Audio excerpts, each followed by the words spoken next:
Sorry for the technical glitch. As many of you have heard, the UN has recognized the persecution against the Supreme Pontiff of Hinduism and the entire Adi Shaivite minority tradition. As we have shared earlier, the ASMT community explicitly rejects extremism of all types. The extremist militant elements are opposed to the ASMT stance when it comes to the right of women, including otherwise marginalized Dalit women, and the rights of members of the LGBTQ and transgendered communities. The neo-Hindutva terrorists despise the Hindu women in monastic and priestly roles. The ASMT freely ordained women into sannyas, the monastic order, recognize the 11 genders, and perform specific temple rituals for gay marriage as per the 5,000-year-old indigenous spiritual scriptures. The ASMT represents one of the most progressive ideologies and is a target of persecution by the neo-Hindutva extremists. These are many of the reasons why the Adi Shaivite minority tradition has been targeted throughout for several decades for a target for persecution, and specifically the Supreme Pontiff of Hinduism, who has been reviving all of these traditions, who has been empowering women, who has been empowering female sannyasis, who has been empowering female sannyasis to be in the role of priests, to be in the role of Rudrakanyas, to take care of temple administration. And these are the different reasons that the neo-Hindutva extremists have been targeting the Supreme Pontiff of Hinduism and the entire ASMT community, and what the ASMT community stands for.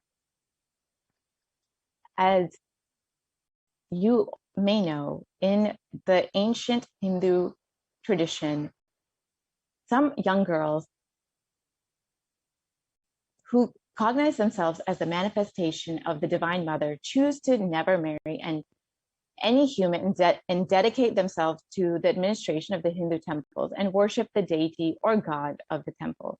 There were many such monastic traditions, such as the Rudrakanyas, the daughters of Lord Rudra, and the Devadasis. Today, we have one such member of the ASMT female monastic order, Ma Nyanatma Swami, who is joining us to share her story of brutal sexual violence against her and other female monastic members. Many of you have known Ma Nyanatma Swami as the face of NTV, as the face of many programs, as a program coordinator, but few know the harrowing details of her sexual assault. Today, I invite Ma Nyanatma Swami to join us and share about her experience as a victim of the neo-Hindutva extremists. Welcome, Ma Nyanatma Swami.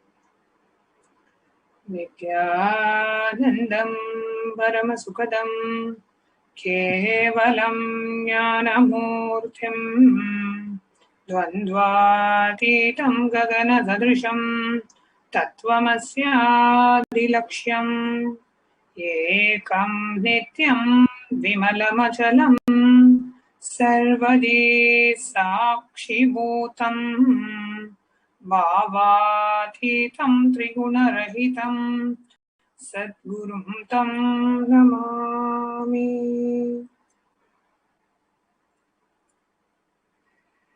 Nithyanandam.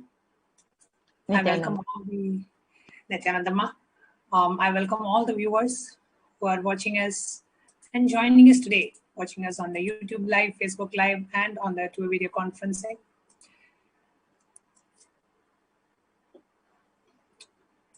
I'm sure many of you have very familiar with my face or seen me in various programs, and you may be very familiar with me. But today, what I'm here to share is not something that I have shared publicly. It's not something that I have shared openly.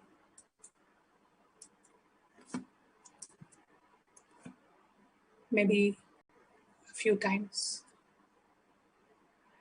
At this time, when the United Nations has recognized the persecution of the Supreme Pontiff of Hinduism, especially with an emphasis on the persecution of the indigenous women, it has given me and given all my sister disciples, my Guru Bahans, it has given us all that courage and strength to come out in the open and share the horrific persecution that each and every one of us, we have gone through. The horrific persecution of the Supreme Pontiff of Hinduism and Kailasa. It is time we bring it out to the attention of the international community and the United Nations, recognizing the persecution of the Supreme Pontiff of Hinduism. Our beloved Swamiji and Kailasa is the first step towards this effort. Today, I'm here to share with each and every one of you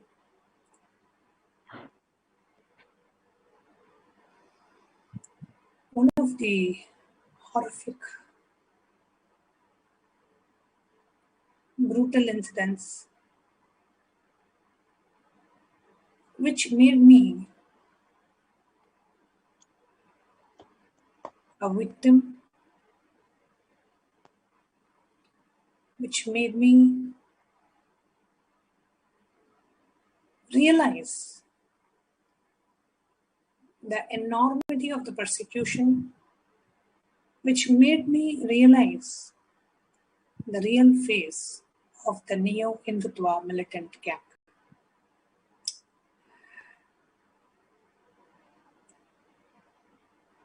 We had knocked every door of every media house, hoping at least one of them would present the truth as it is. We had knocked every police station, every court, every judicial remedy or every judicial recourse that we could utilize, hoping to be heard, hoping for justice to be delivered. It took 10 long years. Our efforts have come to fruition today, thanks to the constant support and the guidance and the blessings of my beloved Guru, our beloved Swamiji, the Supreme Pontiff of Hinduism. We were able to handle what happened to us physically, mentally, emotionally, psychologically, spiritually. What we, which is me and my fellow sisters, Sannyas sisters and Adi Navasis, what we have gone through.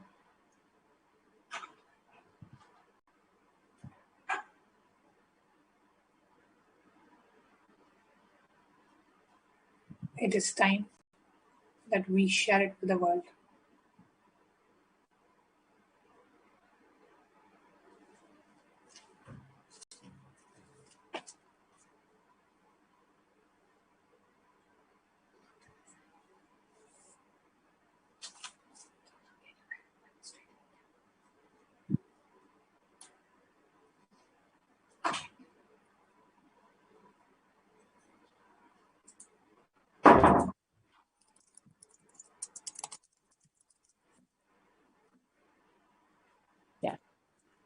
So, Ma Nyapnisami, can you share specifically about what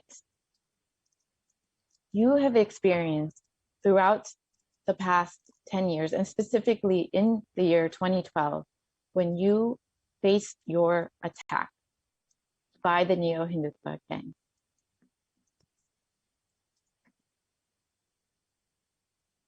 Yes. And for those of you who are not very familiar, just a short, brief introduction to my path to where I am today.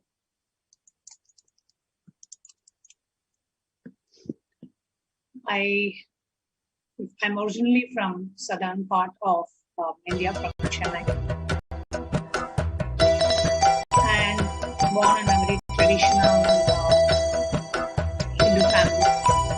I did my schooling in India, and I did my bachelor's of computer science in Pilani. It was one of an esteemed institutions in India.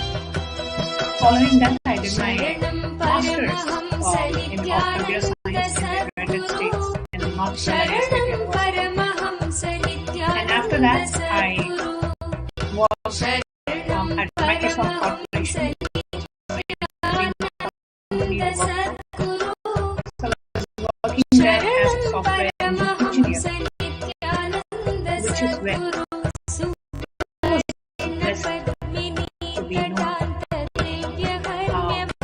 to be told about the Supreme Court of India. I started watching some of the satsangs and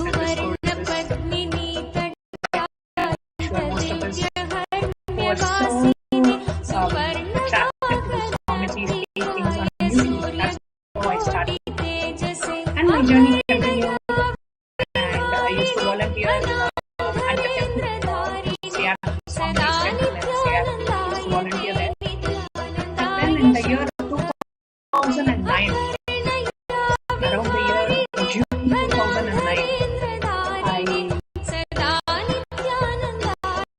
came for my Inner Awakening program, which was a life changer for me. And it was in the Inner Awakening program, Swamiji revealed to me the true purpose of my life, which was to be a sannyasi of the Nithyananda. It was an awakening for me, just that to know that this is the purpose for which I was born, and nothing else could fulfill me. Even though I had the best job and the best pay and the best life in America, and everything was there, but there was nothing to do because it was not my path. And once Swamiji revealed that the purpose of my life was to be a sannyasi of Nithyananda, I just knew this was what I was looking for all my life. So I went to the US around September 2009. I resigned my job, and I came and joined International in the year of November 2009, and I was initiated into the path of sannyas. And in March 2013, I was initiated into the Purna Sannyas, which is the ultimate and the final state of sannyas. And I've been blessed to be living and have been personally trained by the Supreme Court of India since the year 2010. I've been directed under the direct guidance of the Supreme Court of India. I got an opportunity to coordinate more than 40 inner awakening programs. Various programs of Kailasa. And over the last 10 years, I've also been a part of, just witnessed the amount of persecution that my beloved Guru Swamiji had to go through. And the attack on Swamiji is not just the attack on him, it is an attack on Hinduism. It is an attack on Swamiji because he is protecting Sanatana Hindu Dharma. And in that process, the Neo-Hindutva militant gang not just targeted the Supreme Pontiff of Hinduism, but targeted the whole Adi Shaivite minority tradition, the whole community they targeted. And they aimed for a cultural genocide of this entire community. The entire race of Adi Shaivite minority tradition was attacked, and specifically focusing on the vulnerable sections of the society, which is the women and children. And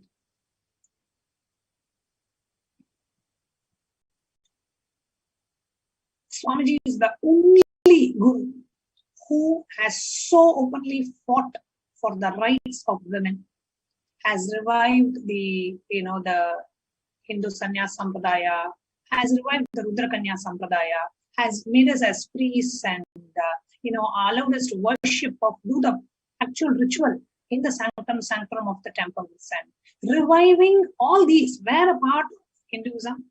However, over years of invasion and colonization, we have forgotten what was there in the original scriptures.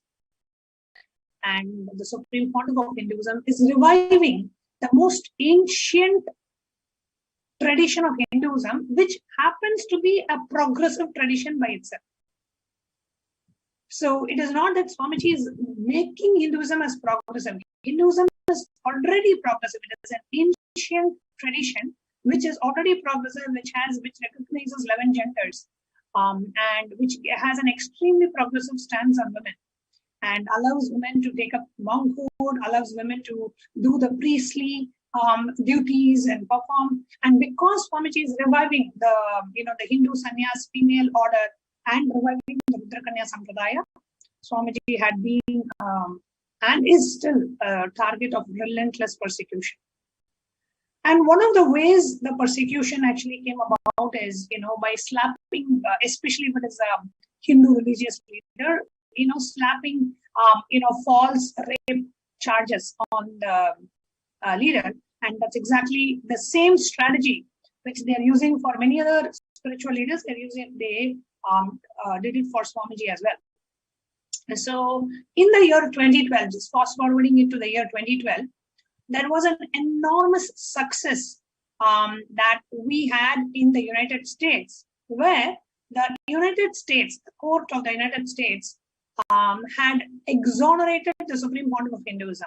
So this female false rape victim, who was falsely alleging that the Supreme Pontiff of Hinduism had raped her 100 times in 5 years, and all these baseless claims, were completely dismissed in the US court, and she was actually a US citizen. She had complained in the US. So the US courts completely dismissed her claims and put a $500,000 defamation fine on the false rape victim. So there was an amazing success in the US, where they could not hold on to persecuting the Supreme Pontiff of Hinduism, and the truth prevailed, the justice prevailed. And we wanted to share this news with the world.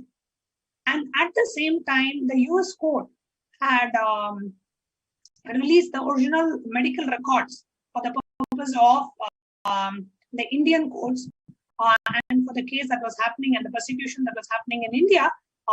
The US courts had summoned the medical records of Hatti Rao, which very clearly showed that this false victim was a carrier of 4 highly sexually transmittable diseases. So these two, one side, the US courts have actually exonerated His Divine Holiness, and on the other side, the medical records very clearly show that whatever she is alleging is completely baseless, and the whole false rape case against the Supreme Pontiff was about to be quashed. This was way back in the year 2012. So a press meet was convened to share this truth with the world, to share the truth that the Supreme Pontiff has been exonerated in the US, where the false rape victim is a citizen of, and the US courts have slapped a $500,000 fine on this false rape victim. So the whole thing was done just to defame the Supreme Pontiff, and at the same time, her medical records very clearly show she is a carrier of a highly transmittable, sexually transmittable diseases. So this was the reason why a press meet was called in the Bengaluru Adinam on the 7th of June 2012. And we wanted to share this exciting news with the world, so the world knows that what is happening to Supreme Pontiff of Hinduism is a religious persecution. And he is not a rape accused, but he is a persecuted religious leader. So that's what we wanted to share with the world. So we had invited the press and the media and all the media personnel to Adi Kailasa Serving Abhita to convene this press meet. And it was a very happy, momentous event so that we could share this so that the world can know the persecution that was slapped on the Supreme Pontiff. However, something completely unexpected happened on that day. So what really happened on the 7th of June 2012, when a press meet was called to share this news, I wanted to play a video clip which shows what really happened.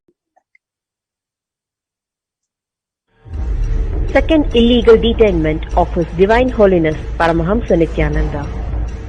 Why the press meet was called? It was the day when the US court had finally ordered the University of Michigan Hospital to send the medical records of false rape accuser R.T. Rao to the Indian police through the Indian courts. The medical records were a clinching evidence to prove the innocence of His Divine Holiness, as they would reveal R.T. Rao's 4 highly contagious and incurable sexually transmitted diseases, variations of genital herpes or herpes 2, which His Divine Holiness has never had. She claimed over 40 instances of rape where the disease is so contagious that it spreads even through saliva to the partner. As His Divine Holiness never had any such disease, it directly proved his innocence. To share this information, a press meet was convened at the Bengaluru Adhinam that very day. Suvarna Television, media mafia, occupied the first row with a planned multi-level agenda. The press conference started. His Divine Holiness himself started answering the questions from the press, producing necessary documents. As he was answering, Ajit from Suvarna Television started advancing towards him with a suspicious-looking package. Sensing danger to his life, the disciples of His Divine Holiness moved swiftly and stopped Ajit right on time. Ajit and his henchmen started a ruckus and kept trying to push the package and throw it at His Divine Holiness. Sensing danger, the sannyasis did not allow anybody to go near him. Ajit grabbed female monks to incite anger from the monks.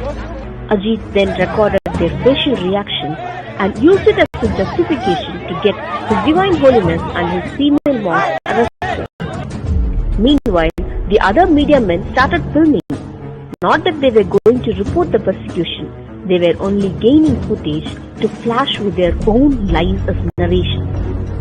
Seeing the danger, assistants of His Divine Holiness took him through a different door and exited the hall, and they were able to save him. Finally, the disciples seized the package and handed it over to one of the secretaries of His Divine Holiness, Sri Nithyananda Pujananda Swami. Sri Nithyananda Pujananda Swami went to his office with the package. No sooner did he open the cover, the letter bomb exploded on him. A white dust spread all over. Not able to understand what it was and feeling dizzy, Sri Nithyananda Pujananda Swami drank some water and fainted. Answering to the questions, one reporter called Ajit from Suvarna News Channel, having a suspicious object in his hand, and he was marching towards His Divine Holiness. He tried to throw that packet towards Swamiji. When he was stopped, as was expected, he created ruckus in that place. I intercepted that packet in my left hand. I was surprised to see that it had anthrax. The moment I opened, I became a victim of that anthrax. In a day or two, I saw my body suddenly develop the skin problems all around the body. The pimps started happening and the color of the body changed. I started feeling nausea and vomiting sensation. My stomach did not get well. It was almost like the whole body was in a kind of devastation. I was gasping for breath, not able to take proper breath. The doctor understood that it is a biological weapon and told me if next few days I would not have been treated, I would have died. This anthrax paper bomb is still existing on my body now also. Whole body skin is a problem for me. Ever since that attack, my stomach and my eating has not been proper. My breathing system is not completely synchronized after that attack on me. That's how these people used silent way this anthrax paper and gang attacked each weaponless sannyasi. They inflicted fear, near fatal blows with iron rods, and smashed huge stones on their heads, while repeatedly shouting, "Get out of Karnataka or else we will kill you." They made obscene gestures by removing their own clothes.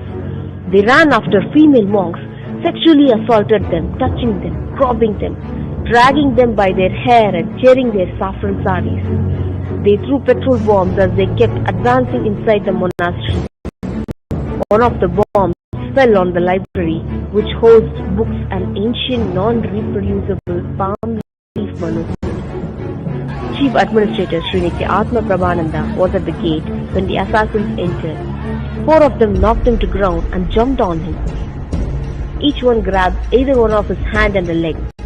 The 5th person smashed a heavy stone on his head. His head broke with a 3 centimeter deep cut till his bone. Blood streamed down his face and body profusely. The media sadistically streamlined the ghastly scene. The assassins even obstructed his ambulance, delaying the emergency medical attention. He was rushed to the emergency ward of the hospital, where he underwent a life-saving head surgery with 33 stitches administered. He was in the ICU, and it took him a few months for a complete recovery.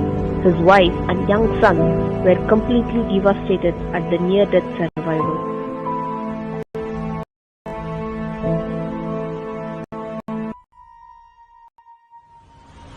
Assassins attacked Ma Nithyananda, a single unarmed female sannyasi, molesting and pulling her clothes.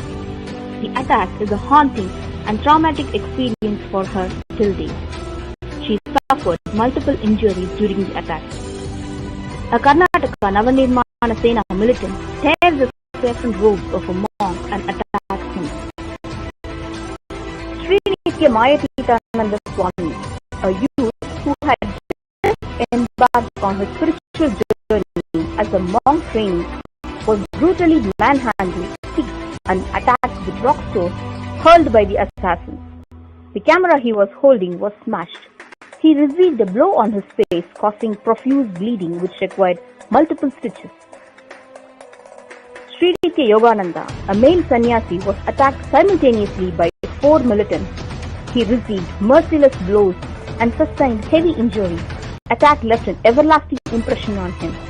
For every single resident, the mercenary mob had a group of life attackers trying to kill them on the sacred soil of love and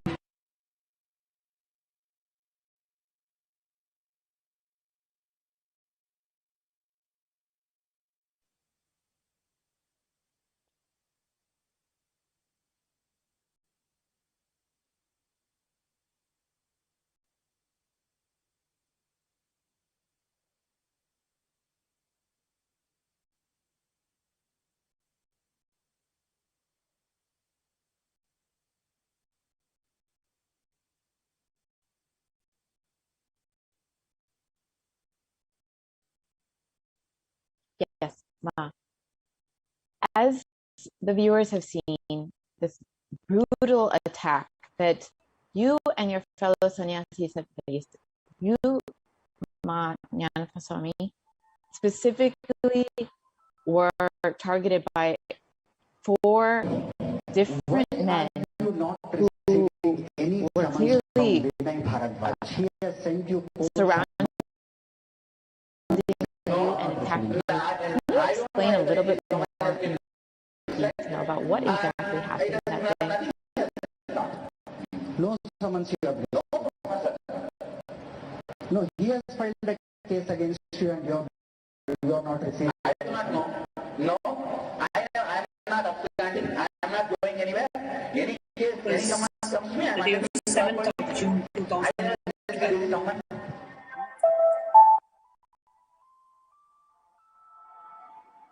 A day that I can never forget in my life.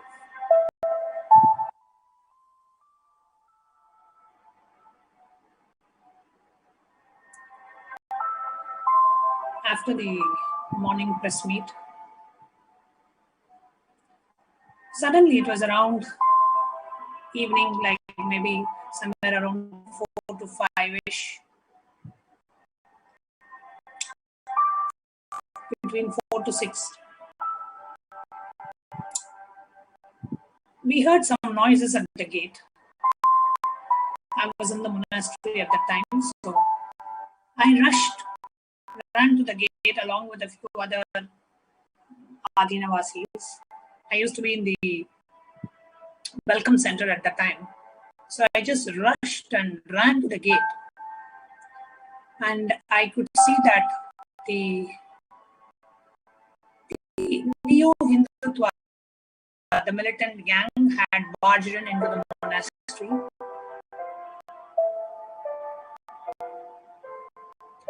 And because just seeing their eyes literally blazing with anger and so much of violence, the way they even like jumped over the gates, and they were having like chains and revolvers and whatnot. Seeing them, the actual security, they had security around the campus. That security got scared and they ran away. So there was no security of the Adina. And these people are, just breaking the door open and trying to jump. So we rushed to the main gate. And all of them there were nearly hundreds of men jumping over the gate and coming in and attacking maybe a few sannyasis. At least I could say easily 40 to 50 men when I went, and more were just coming in. So yeah, it could easily be about 100 men who had planned to attack. So I ran to the gate and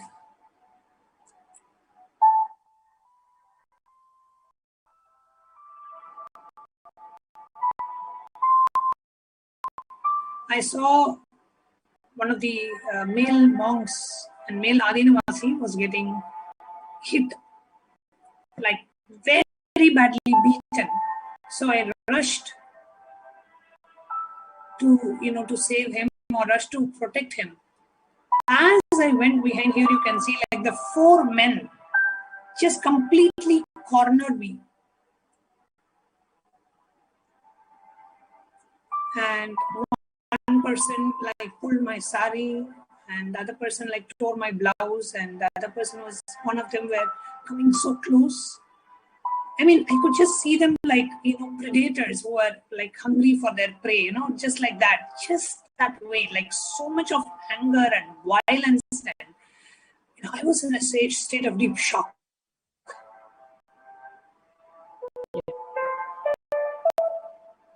So then, Ma, can you share exactly how they attacked you and what exactly the details of what you went through that day?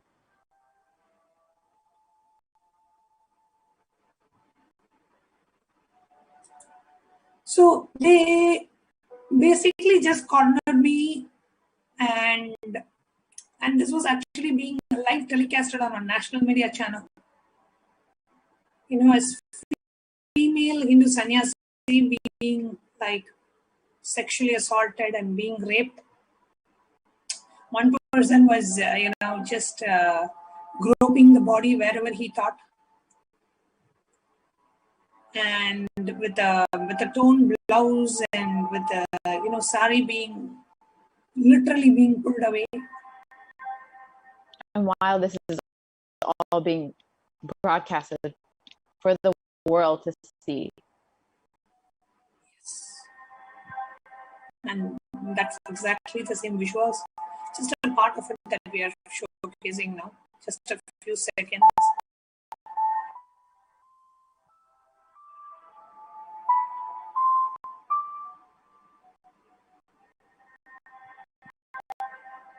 So rather than helping you, rather than trying to save you from this attack, these media men were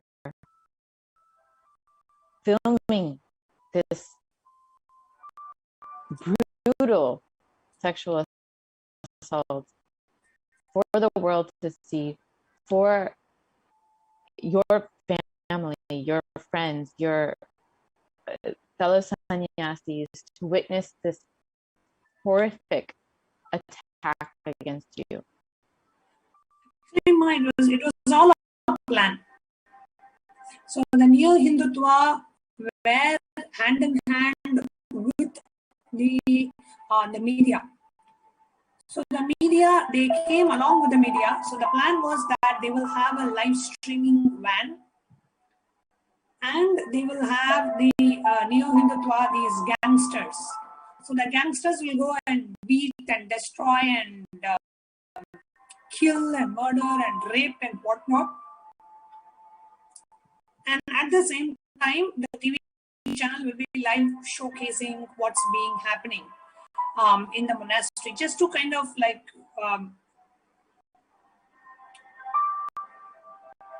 show, see, a female sannyasi, so far in our tradition, women are respected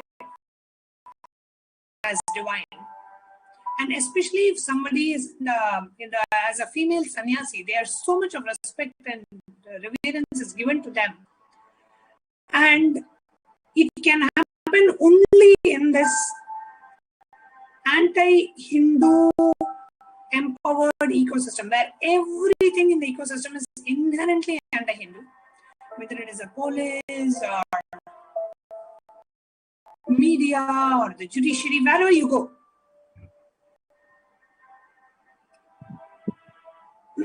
There's really nowhere that is safe where you can actually share your story, get justice for the brutal attacks that both you, your sister monks, and of course the Supreme Pontiff of Hinduism have faced.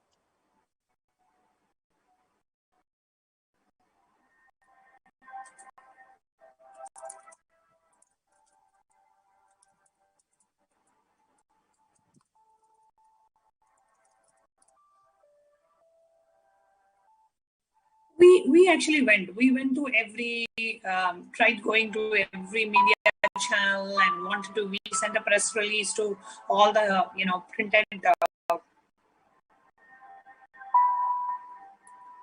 newspapers. And are you not receiving any summons from women? We approached police and we approached the court, and I don't know whether any summons has been sent. I remember we tried everything possible, like Human Rights Association. We tried, and we are still trying. No, he has filed And it is at that juncture the United Nations has come out open, has recognized the persecution that Supreme Court of Hinduism has found. I, Ajit, issuing you a summons on Vinay Bhargava. What are you doing here? So after this brutal attack, what exactly happened? What were the events that preceded this attack? The attack was the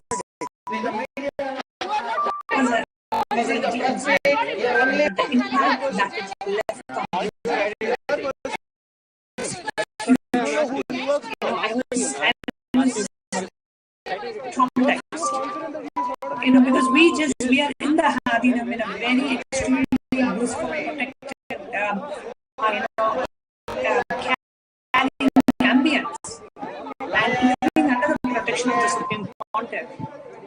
And that evening, what happened, completely tore me apart. It traumatized me. I was going through so much of trauma, heaviness, the mental heaviness. What is happening? Why there is nobody there to protect us? Why is there nobody there to protect those and their organizations which are being targets? So anyway, after the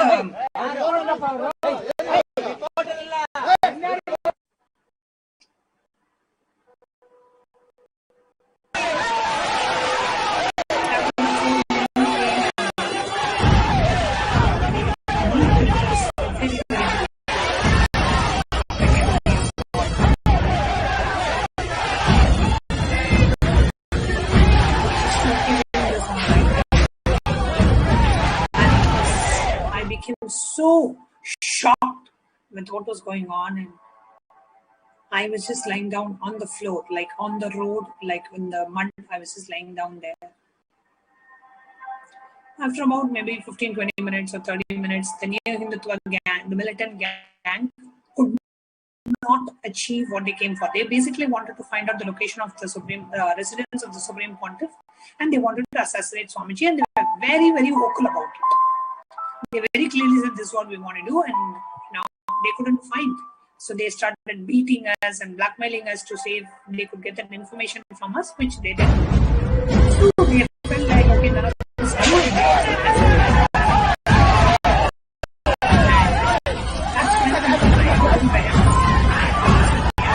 monastic sisters, they came rushing to me.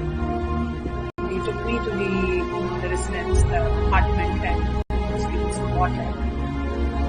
I couldn't come.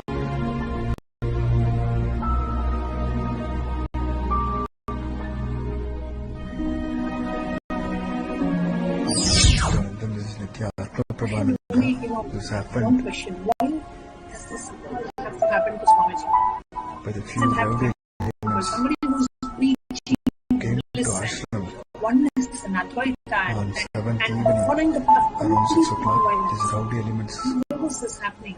climbed up our main Swamiji gate and all of this. and came inside. And while I was talking to them, trying to And pacify the and only trying thing to that explain, really brought they me back was started just hitting us. thinking about the Supreme Pontiff.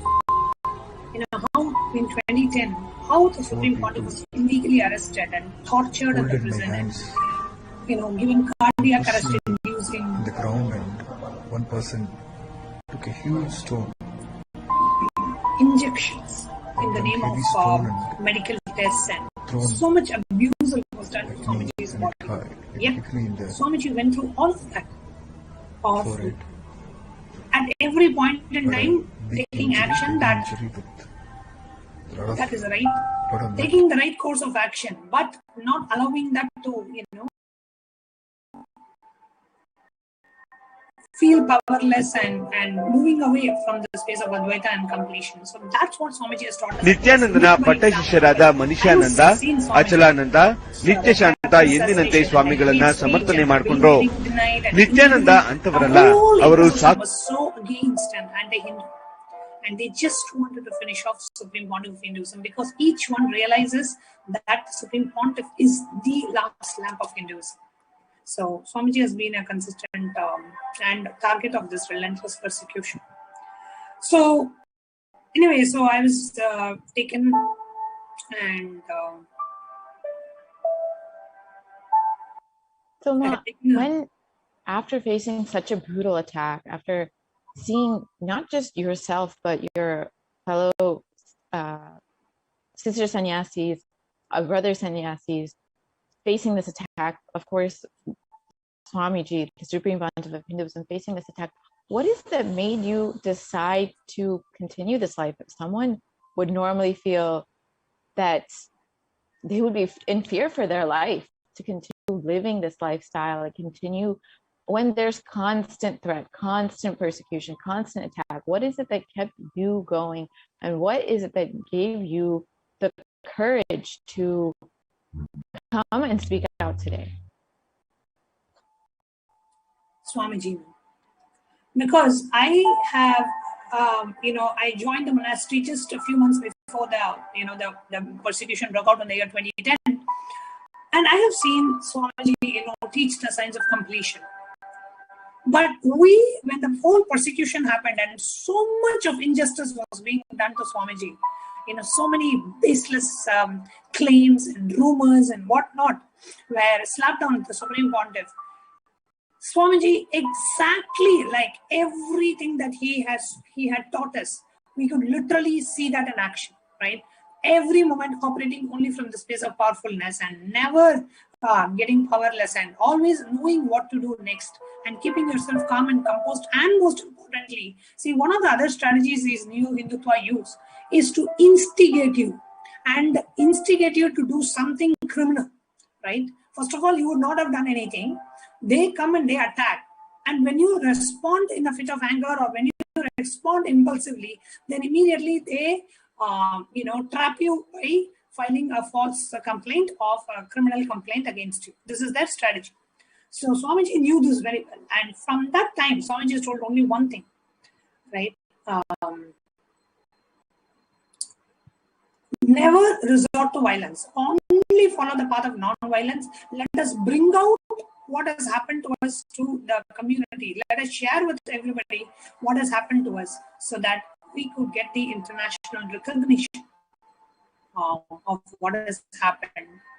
So that's what we did. And it was only Swamiji who was the foundation for us to, he was the only anchor point that we all had. Just seeing Swamiji go through this and his commitment for his disciples and for his mission and for the revival, he had to go through so much of attack and persecution, and we felt like what we are going through is nothing compared to what the avatar of Parameshwar himself has been subject to go through. So that's what kept us going. That's what gave us the mental strength to just stand up and do what needs to be done. As you said, what you faced is just one tiny aspect of what the entire ASMT community, all the females, and specifically the Supreme Pontiff of Hinduism has been undergoing, solely taking the brunt of this entire persecution and ongoing for the past 10 years without ever reacting with any sort of violence or any sort of anger, but just continuously enriching and sharing the story of what the ASMT community, what Kailasa, what the Supreme Pontiff of Hinduism has undergone. Soma, after this attack, were you able to get any form of justice? Were you able to file a case against your attackers and get justice in the courts? So that day after, I was able to compose myself. That very same day, I wanted to go to the police station. It was pretty late in the night, but I wanted to go to the police station that very same day. I didn't want just one more incident of this happening to me, or to the Supreme Pontiff, or to any of the universe. So I went to the police. I registered a complaint. This was in the year 2012, and now we are in the year 2021. Till date, no justice has been delivered in this case.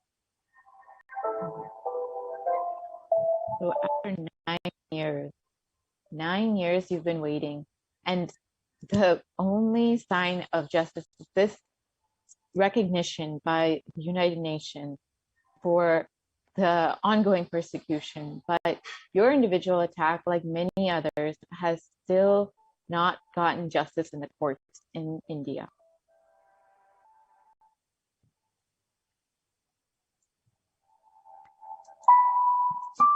So I couldn't hear your last sentence. Can you please repeat? I was just repeating that even despite the UN recognizing this ongoing persecution against the Supreme Pontiff of Hinduism and Kailasa, the US courts have still not given justice to you or any of your fellow sannyasis or the Supreme Pontiff of Hinduism. We are not even expecting justice, man. Now it's gone beyond the point. We know very clearly that whether it is judiciary or whether it is government or whether it is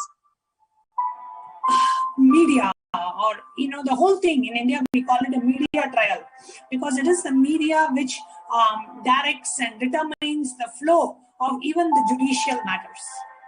If any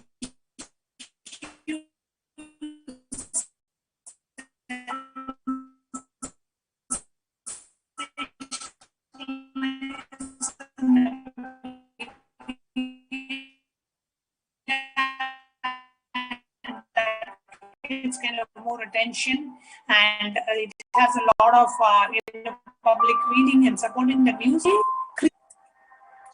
The Hindu leader and make Hindus believe that narrative is true, and basically it's like making people believe that it's a mad dog and then kill the dog, right? Because once you kill the dog, people will only feel, oh, you've done something good by killing a mad dog before it goes. And why?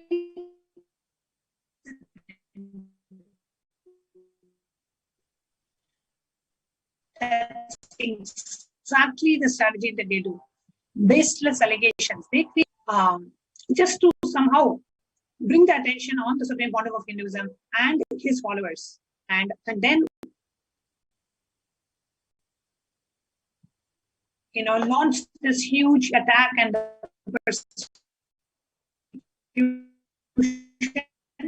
so that when there is a Supreme Pontiff of Hinduism or his disciples are in the prison, there would not be, public is already convinced that, there are a lot of controversies associated with this specific spiritual leader. And that's what the New Hindutva militants have been very successful in, making the Hindus believe their convoluted and wrong narratives and rumors. Yes, ma'am. And now that we have gotten UN recognition, has it helped in your healing process? It helped in your feeling that your attack has not been that you've been silenced after your attack, that your story has been unheard, like the thousands of other women and children in the Adi Shaiva minority tradition?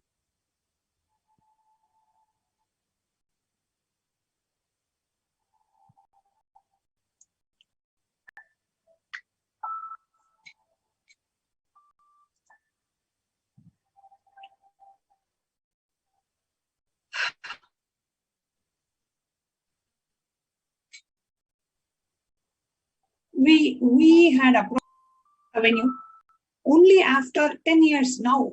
The United Nations has recognized, and that's why we are extremely happy that the United Nations has recognized the Kailasa nation, has recognized the persecution that was happening to Supreme Pontiff and to his disciples. And we did not want to stop. We were like, we are not, Swamiji had very clearly told, it is the responsibility of us as Hindus and as disciples. We need to showcase what has happened to us to the world. We need to be able to tell them and show them with evidences what has been done to us. And today it has come to fruition, and we're very, very, very happy for that. And it's one thing that everyone needs to know, all the viewers, all the Kailashans need to know, is that this story of Ma Nyanatma Swami is just one story of the millions of Hindu women, Hindu children who have undergone persecution, who have undergone attacks, rapes, assaults over the past thousands of years, and over the last decade, of all the women in the Adi Shaiva minority tradition who have undergone similar situations. You are just one voice who has come out to speak and share your story today. Thank you so much, Ma, for sharing your story and making the viewers aware of what all you and your sister disciples and the Supreme Pontiff of Hinduism have undergone over the past decade.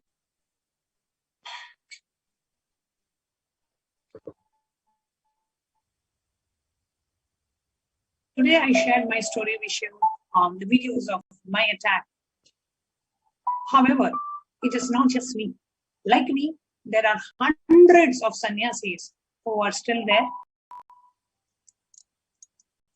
And we will be continuing to share many of the persecution that each and every one of us have gone through. So in the upcoming segments, we will be having many other sannyasis who have been victims of this horrific persecution come online and share with all of us. Thank you so much. Thank you, Ma. Again. Thank you all, dear viewers, for joining us today and hearing the harrowing story of Ma Nyanapaswami and the attack her and her sister sannyasis have faced in the 2012 attack on the Supreme Pontiff of Hinduism. Please join us again tomorrow evening, I apologize, at the same time. Thank you. Nithyananda.